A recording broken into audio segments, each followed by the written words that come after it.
ಬೆಂಗಳೂರಿನ metro station ಹತ್ರದಲ್ಲಿ 2 ಕುಟುಂಬಗಳು ವಾಸ ಮಾಡ್ತಾ ಇರುತ್ತವೆ. ಒಂದು ರಿಚ್ ಫ್ಯಾಮಿಲಿ, ಇನ್ನೊಂದು ಪೂರ್ ಫ್ಯಾಮಿಲಿ. ಈ ಎರಡೂ ಫ್ಯಾಮಿಲಿಗಳ ಮನೆ ಮಧ್ಯೆ ಒಂದು ಕಾಂಪೌಂಡ್ ಗೋಡೆ ಮಾತ್ರ ಅಡ್ಡ ಇರುತ್ತೆ. Apsara family rich family. ಅವಳ ಗಂಡ ದೊಡ್ಡ ಬಿಸ್ನೆಸ್ ಮ್ಯಾಗ್ನೆಟ್. ಅವ್ರಿಗೆ ಮನೆ ತುಂಬಾ ಕಾರ್ಗಳು, ದೊಡ್ಡ ಬಂಗ್ಲೆ, ಅದಲ್ಲದೆ ಇನ್ನೂ ಸಾಕಷ್ಟು ಆಸ್ತಿಪಾಸ್ತಿ ಇರುತ್ತೆ. ಅಪ್ಸರನು ಸಹ ವೃತ್ತಿಯಲ್ಲಿ ಮಾಡಲಿಂಗ್ ಮಾಡ್ತಿರ್ತಾಳೆ. ಹಾಗೆ ಅವಳು ಫ್ಯಾಷನ್ ಡಿಸೈನರ್ ಕೂಡ. ಇದರಿಂದ ಅವ್ರಿಗೆ ತುಂಬಾ ಆದಾಯ ಬರ್ತಾ ಇರುತ್ತೆ. ಅಪ್ಸರನ್ಗೆ ಅನನ್ಯ ಅನ್ನೋ ಮಗಳಿರ್ತಾಳೆ. ಅನನ್ಯನ್ಗೆ 5 ವರ್ಷ. ತುಂಬಾ ಚೂಟಿ ಹುಡುಗಿ. ಅನನ್ಯ ಮನೆಯಲ್ಲಿ ಅನನ್ಯನ ನೋಡ್ಕೊಳ್ಳೋದಕ್ಕೆ ಒಬ್ಬ ಕೆಲಸದವಳಿರ್ತಾಳೆ. ಅವಳ ಹೆಸರು ಕೌಶಲ್ಯ. ಕೌಶಲ್ಯನ್ಗೆ ದುಡ್ಡಿನ ವ್ಯಾಮೋಹ ಜಾಸ್ತಿ. ಅನನ್ಯನ್ ಮನೇಲಿ ಕೆಲಸ ಮಾಡ್ತಾ ಮಾಡ್ತಾ ಅದು ಇದು ಕದಿತಾನೆ ಇರ್ತಾಳೆ. ಕಳುವಾಗ್ತಾ ಇದ್ದದ್ದು ಚಿಕ್ಕ ಪುಟ್ಟ ವಸ್ತುಗಳಾದ್ರಿಂದ ಮನೇಲಿ ಯಾರು ಹೆಚ್ಚು ತಲೆ ಕೆಡ್ಸ್ಕೊಳ್ತಿರ್ಲಿಲ್ಲ. ಇನ್ನು ಅಪ್ಸರಾ ದಿನ ಬೆಳಗ್ಗೆ ಎದ್ದು ಜಿಮ್ಗೆ ಹೋಗಿ ಬರ್ತಿದ್ಲು. ಬಂದ ತಕ್ಷಣ ಅನನ್ಯನೇ ಏಳಿಸ್ತಿದ್ಲು. ಅನನ್ಯನ್ ಎಲ್ಲಾ ಕೆಲ್ಸಗಳನ್ನೂ ಕೌಶಲ್ಯ ನೋಡ್ಕೋತಿದ್ಲು. ಕೌಶಲ್ಯನ್ಗೆ ಅನನ್ಯ ಅಂದ್ರೆ ತುಂಬಾ ಪ್ರೀತಿ. ಅನನ್ಯ ಚಿಕ್ಕವಳಿದ್ದಾಗ್ಲಿಂದ ಕೌಶಲ್ಯ ಅವಳ ಮನೇಲಿ ಕೆಲಸ ಮಾಡ್ತಾ ಇದ್ಲು. ದಿನ ಅಪ್ಸರಾ ಬೆಳಗ್ಗೆ ಎದ್ದು ಗಡಿಬಿಡಿಲಿ ಬೋಟಿಗೆ ಹೋಗೋಳು. ಇನ್ನು ಬೆಳಗ್ಗೆ ಕೌಶಲ್ಯ ಅನನ್ಯನ ನಿದ್ದೆಯಿಂದ ಏಳಿಸ್ತಿದ್ಲು. ಬ್ರಷ್ ಮಾಡಿಸಿ, ಹಾಲು ಕುಡಿಸಿ, ಕುಸಿದ ಮೊಟ್ಟೆ ತಿನ್ನಿಸ್ತಿದ್ಲು. ಹುಟ್ಟಿನಿಂದಲೇ ಶ್ರೀಮಂತಿಕೆಯಲ್ಲಿದ್ದರಿಂದ ಅನನ್ಯ ಯಾವತ್ತೂ ಕೂಡ ಕಾಲ್ನ ನೆಲದ ಮೇಲೆ ಇಡ್ತಿರ್ಲಿಲ್ಲ. ಅವಳು ಯಾವಾಗ್ಲೂ ಕಾರಲ್ಲೇ ಓಡಾಡ್ತಿದ್ಲು. ಅವಳು ಚಿಕ್ಕವಳಾಗಿದ್ರಿಂದ ಅವಳಿಗೇನು ತಿಳಿತಿರ್ಲಿಲ್ಲ. ಹಾಗಾಗಿ ಕೌಶಲ್ಯ ಯಾವಾಗ್ಲೂ ಅನನ್ಯನ್ ಜೊತೆಗೆ ಹೋಗ್ತಿದ್ಲು. ಇನ್ನು ಅನನ್ಯ ತಿನ್ನೋ ವಿಚಾರದ ಬಗ್ಗೆ ಹೇಳೋದೇ ಬೇಡ. ಅವಳಿಗೋಸ್ಕರ ಅಂತ ಬಗೆ ಬಗೆಯಾದ ತಿಂಡಿಗಳನ್ನ ಮಾಡ್ತಾ ಇದ್ರು. ಬರೀ ತಿನ್ನೋ ವಿಚಾರದಲ್ಲ, ಅನನ್ಯ ಏನೇ ಬೇಕು ಅಂತ ಕೇಳಿದ್ರು ಅಪ್ಸರಾ ಇಲ್ಲ ಅಂದೇ ಕೊಡಿಸ್ತಿದ್ಲು. ಇನ್ನು ಪೂರ್ ಫ್ಯಾಮಿಲಿ ಬಗ್ಗೆ ಹೇಳೋದಾದ್ರೆ ಕಮಲ, ಆಕೆ ಗಂಡ ರಮಣ, ಇವರಿಬ್ರಿಗೂ ಒಬ್ಬ ಮಗಳು ಅನುಪಮ. ಈ 3 ಜನ ಒಂದು ಗುಡಿಸ್ಲಲ್ಲಿರ್ತಿದ್ರು. ಅವ್ರಿಗೆ ಸ್ವಂತ ಮನೆ ಇರೋದಿಲ್ಲ. ರಮಣ ತುಂಬಾ ಹೆಚ್ಚೇನೂ ಓದಿರೋದಿಲ್ಲ. ಹಾಗಾಗಿ ಅವನು ಆಟೋ ಓಡಿಸ್ತಾ ಜೀವನ ಸಾಗಿಸ್ತಿದ್ದ. ದಿನಕ್ಕೆ 200 ರೂಪಾಯಿಗಿಂತ ಜಾಸ್ತಿ ದುಡ್ಡು ಬರ್ತಿರ್ಲಿಲ್ಲ. ಇನ್ನು ಕಮಲಾನ್ ಬಗ್ಗೆ ಹೇಳೋದಾದ್ರೆ ಆಕೆ ಮಾರ್ಕೆಟಿಂದ ಹೂ ತಗೊಂಡ್ ಬಂದು ಅವುಗಳನ್ನ ಕಟ್ಟಿ ಮಾಲೆ ಮಾಡಿ ಅವನ್ನ ಹೂವಿನ ಶಾಪಿಗೆ ಕೊಟ್ಟು ಒಂದಷ್ಟು ಆದಾಯ ಅಂತ ಗಳಿಸ್ತಿದ್ಲು. ಇನ್ನು ಮಗಳು ಅನುಪಮ ಹಾಗೇನೆ ಅನನ್ಯನ್ ವಯಸ್ಸು ಒಂದೇ. ದಿನ ಅನುಪಮನ್ಗೆ ತಿನ್ನೋಕೆ ತಂಗಳನ್ನ ಬಿಟ್ರೆ ಏನೂ ಇರೋದಿಲ್ಲ. ಆದ್ರೆ ಕಮಲ ಮಗಳು ಅನುಪಮನ ತುಂಬಾ ಜಾಗ್ರತೆಯಿಂದ ಕಣ್ಣಿನ ರೆಪ್ಪೆ ಹಾಗೆ ನೋಡ್ಕೋತಿದ್ಲು. ಆದ್ರೂ ಅನುಪಮ ತುಂಬಾ ಚಿಕ್ಕವಳಾಗಿದ್ರು ತಮ್ಮ ಬಡತನ ನೋಡಿ ಅವಳು ಏನೂ ಕೇಳ್ತಿರ್ಲಿಲ್ಲ. ಆದ್ರೆ ರಮಣ ಮಾತ್ರ ಪ್ರತಿದಿನ ಮಗಳಿಗೋಸ್ಕರ ಪಕೋಡ ತರ್ತಿದ್ದ. ಯಾಕೆಂದ್ರೆ ಅವನು ಪಕೋಡ ತರ್ತಾ ಇದ್ದಿದ್ದು ಅವನ ಸ್ನೇಹಿತನ ಅಂಗಡಿಯಿಂದ.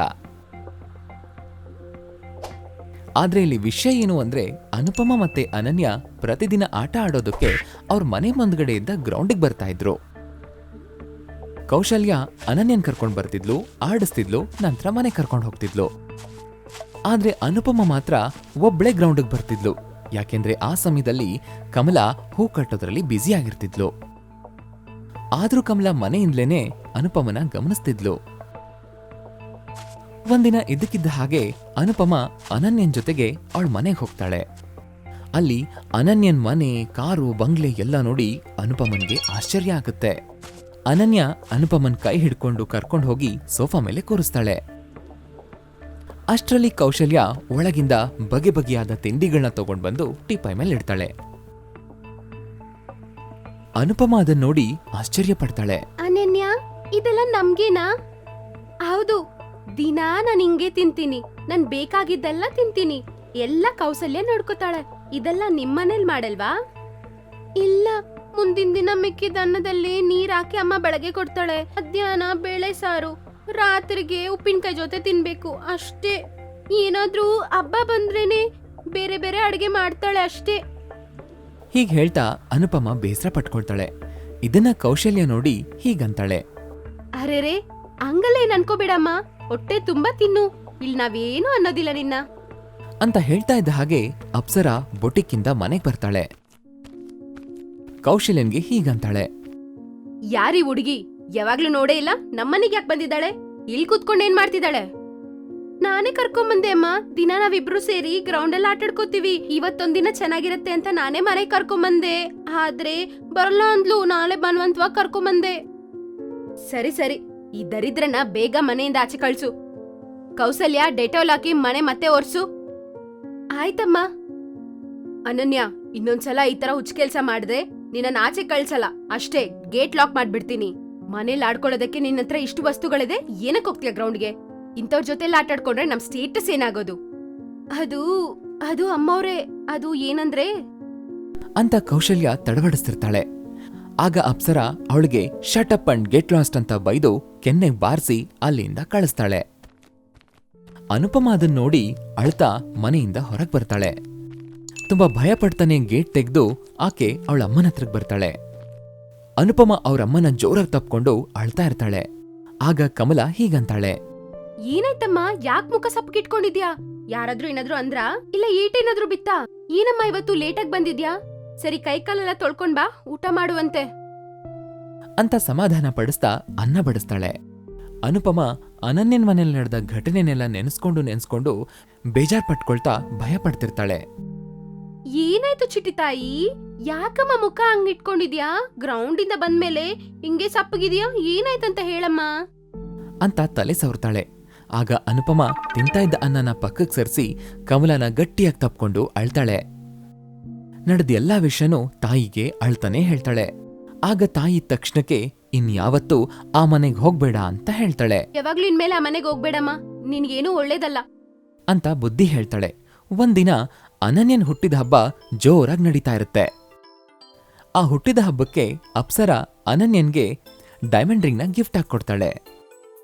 ಒಂದ್ ವಾರ ಕಳೆದ್ರೂ ಅನನ್ಯ ಆಟ ಆಡೋದಕ್ಕೆ ಗ್ರೌಂಡ್ಗೆ ಬರದೇ ಇದ್ದದನ್ನ ಗಮನಿಸಿ ಅನುಪಮನ್ಗೆ ಅನುಮಾನ ಬರುತ್ತೆ.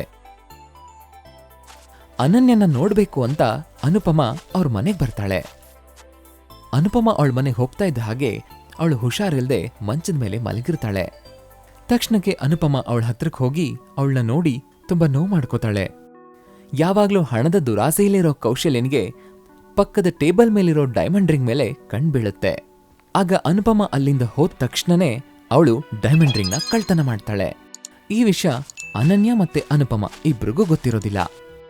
ಮಾರನೇ ದಿನ ಬೆಳಗ್ಗೆ ಅಪ್ಸರ ಅನನ್ಯನ್ಗೆ ಜ್ವರ ಕಡಿಮೆಯಾಗಿದ್ಯಾ ಇಲ್ವಾ ಅಂತ ನೋಡೋದಕ್ ಬರ್ತಾಳೆ. ಆಗ ಅವಳು ಕೈಯಲ್ಲಿ ಉಂಗುರ ಇಲ್ದೇ ಇರೋದನ್ನ ನೋಡಿ ಕೌಶಲ್ಯನ್ ಕೇಳ್ತಾಳೆ, ಏನೋ ಅಮ್ಮ, ನನ್ಗೆಂಗ್ ಗೊತ್ತು? ನಿನ್ನೆ ಮಧ್ಯಾಹ್ನವರೆಗೂ ಇಲ್ಲೇ ಇತ್ತು, ನಾನು ಇಲ್ಲೇ ನೋಡ್ದೆ ಅಮ್ಮ. ಎಲ್ಲೋಯ್ತಂತ ನನ್ಗೂ ಅರ್ಥನೇ ಆಗ್ತಿಲ್ಲ. ನಿಮ್ಮಿಬ್ಬರನ್ ಬಿಟ್ಟು ಮನೆಯೊಳಗಡೆ ಬೇರೆ ಯಾರಾದ್ರೂ ಬಂದ್ರಾ? ಚೆನ್ನಾಗಿ ಯೋಚನೆ ಮಾಡೋನ್ಸಲ ಅಂತ ಹೇಳ್ತಾ ಇದ್ದ ಹಾಗೆ, ಹಾ ಹೌದು, ಪಕ್ಕದ ಬೀದಿಲಿರೋ ಆ ಅನುಪಮ ಅನನ್ಯನ್ ನೋಡೋದಕ್ ಬಂದಿದ್ಲು ಅಂತ ಹೇಳ್ತಾಳೆ. ಆಗ ಅಪ್ಸರ ಹೀಗಂತಾಳೆ, ಬೇರೆ ಇನ್ನೇನು, ಇದು ಅವಳ ಕೆಲ್ಸನೇ ಆಗಿರ್ಬೇಕು. ಇರು, ಅವಳ ಕತೆ ಹೇಳ್ತೀನಿ ಅಂತ ಕೋಪದಲ್ಲಿ ಅವ್ರ ಮನೆಗೆ ಹೋಗ್ತಾಳೆ. ಗುಡಿಸ್ಲ ಹತ್ರ ಕಮಲ ಅಪ್ಸರನ ನೋಡಿ ಆಶ್ಚರ್ಯ ಪಡ್ತಾಳೆ. ಏನಮ್ಮ, ಇಷ್ಟು ದೂರ ಬಂದ್ಬಿಟ್ಟಿದೀರಾ? ನಮ್ಮನೆ ಹುಡ್ಕೊಂಡ್ ಬಂದಿದ್ದೀರಾ?